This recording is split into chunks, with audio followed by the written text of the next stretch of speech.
Ladies and gentlemen, today marks an important day in internet meme history as the internet meme gods have shined upon me and blessed me with an unbelievable discovery that's likely to change the fabric of the internet as we know it.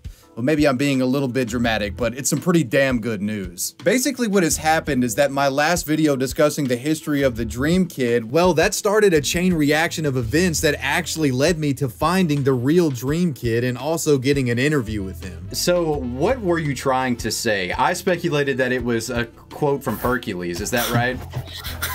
Okay, so I was torn about whether or not I wanted to actually announce that yet or not, but yeah, power to you. That was correct. It was from Hercules. So how did this happen and how was I able to find this guy? Well, allow me to explain. So a few days after publishing my Dream Kid history video on July 7th, I received an anonymous tip via an Instagram DM that said, "Hey man, I know who the kid is from Have You Ever Had a Dream? Went to high school with him. I'll give you his name so you can go check him out for yourself. He probably won't want to be out there like that, but I thought it was cool you were looking and thought I'd give you the answer you were searching for." I get a lot of anonymous tips like this after releasing history videos on memes that have gone missing in action, and most of them are BS leads, but I figured I'd do my due diligence here and follow up and check on this Joseph Sirkiel guy. Interestingly, the page featured a profile image of the famous Dream Kid, and after browsing through Joe's photos, the guy kind of looks like what a hypothetical adult version of him would resemble. So I sent Joe a message asking him if he was the Dream Kid, and he responded,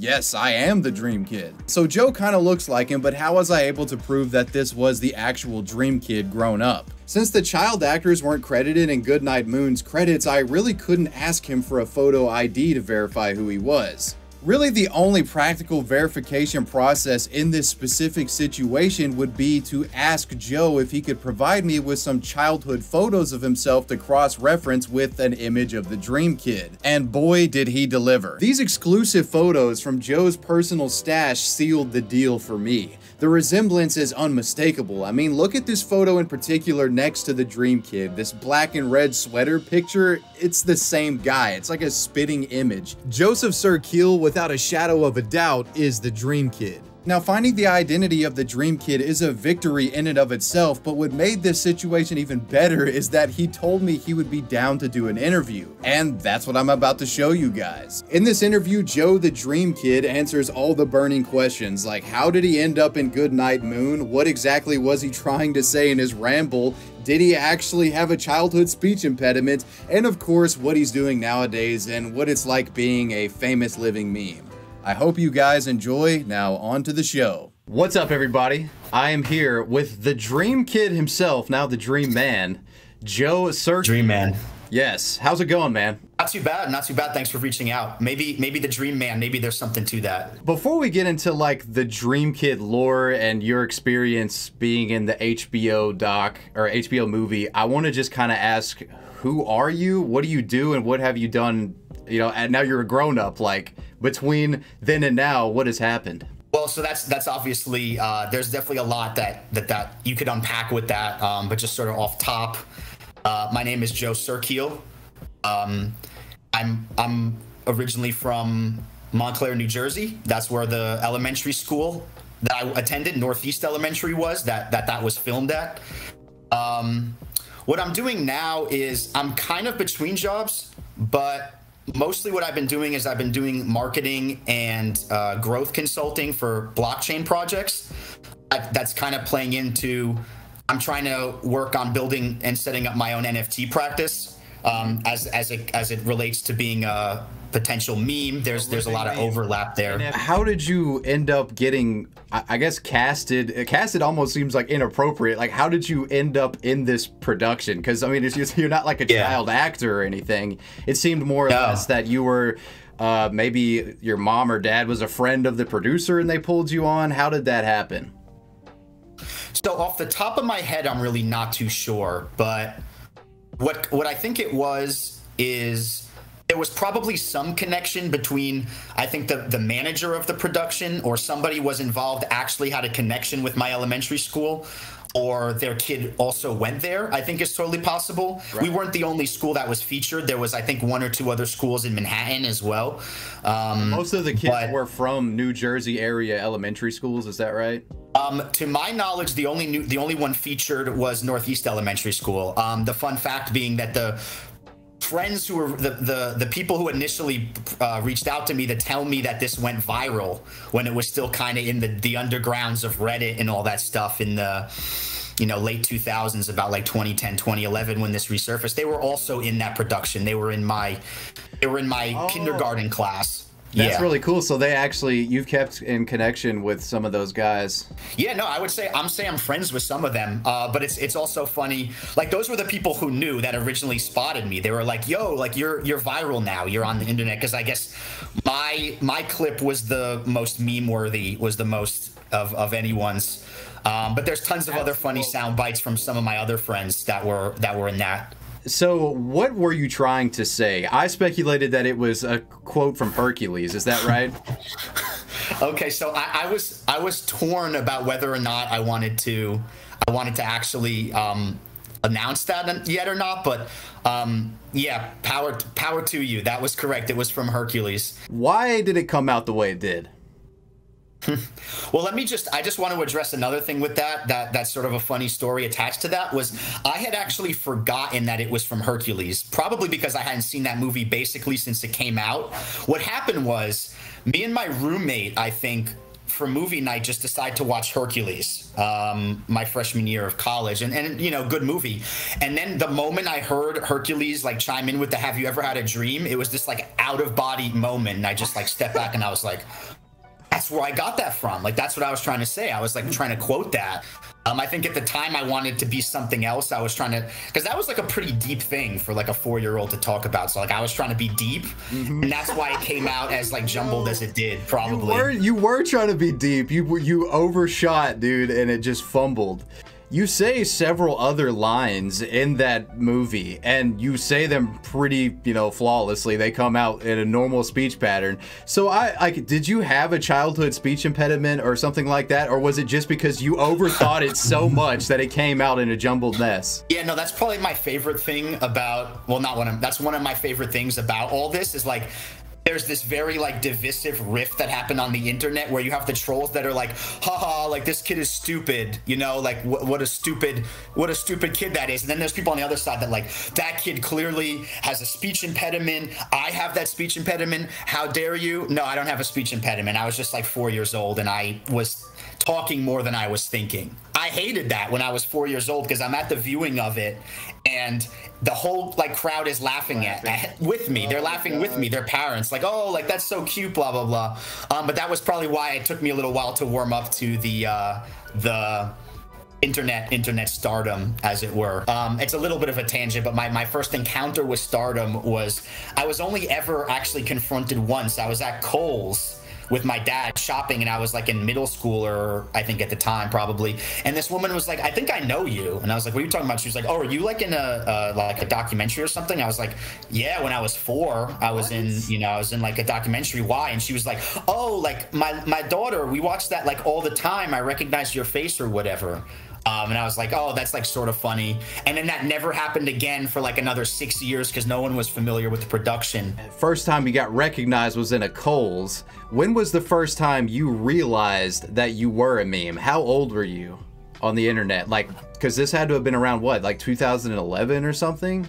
It was originally, I think it was about 2011, probably, give or take, because, excuse me, that was my senior year of high school. I remember my high school kind of being bookended by this happening. It was something like Reddit. I don't know if it was Reddit, but it was some kind of chat forum. I wasn't really too familiar with it. But anyways, one of my friends was, and he was also in this production with me. I went to grade school with him, and we're still friends now. And he said, oh, man, you're not going to believe this. Like, I found a clip of you on the internet. And I was actually kind of I wasn't too into it. I didn't like that I didn't know who put it up there, and I still wasn't really all that, embracing of my little fumble. And I was more in damage control mode still on some level. I was like, oh, haha, this is funny. But part of me was like, well, like, I hope people don't like look at this website. But it was kind of like an inevitability that was going to get more traction. So it started to snowball. I guess somebody put that clip on YouTube. I get people confronting me, usually people that I still know, right from high school, that are, you know, they're quoting it, or they're saying like, you know, have you ever had a dream or whatever like that. And I sort of played along. I didn't really love that. To this day, if there's one line with this that I draw, is when people say like do it, like say the bit, like I don't do that, you know, like maybe, who knows, like maybe I'll give my sort of modern version of what I was trying to say that's a little bit different. Would there ever be a way that you could maybe rebrand this or branch off of it and do your own shit and have like an online career or some sort of subsidiary NFTs, maybe where it uses your meme hood status to like financially benefit you? Yeah, well, that's the really cool thing about NFTs, and you're seeing this with like a lot of memes now, is that it's I think what people misunderstand is that I've gotten people reached out to me all the time, people I would call my fans. Have reached out to me, and some people way more in my circle than others, and they'll say like, oh, make sure you get the likeness for that. I pretty quickly got a legal opinion that's not a tricky one that said, you know, this is HBO's property. Mm-hmm. The way that film media works is that if somebody, technically it's the person who filmed it that owns the likeness to something, and in that case that's HBO. When you're a kid actor, I think you probably get paid like I think I got paid $1 to do it. That dollar is the contract. That's my royalties. That's what I get for that. This man got $1 for providing the internet with one of the most memorable and hilarious YouTube clips of all time. I feel like that's got to be worth at least 100 G's, dude.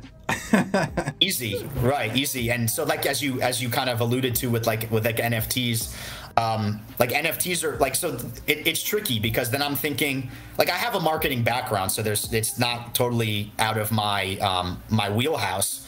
I'm kind of thinking, well, I could try to just get my name out there, but there's so many imposters now. How do I kind of get that stamp of approval? How do I verify myself? And then I'm thinking, well, I don't know if I necessarily want to go the influencer route anyway and just be like, you know, product placement for stuff. And I'm not bashing that either. I'm just not sure that's necessarily the route I want to go. But then NFTs is a way where I can sort of utilize my likeness and actually connect my identity to this memory. You could make like ancillary digital products as NFTs or something just kind of related to the meme culture surrounding the Dream Kid phenomena. It doesn't have to necessarily be like a PNG of the Dream Kid or like a, you know, like something that's just straight up NFT'd in the way that you traditionally think of it as.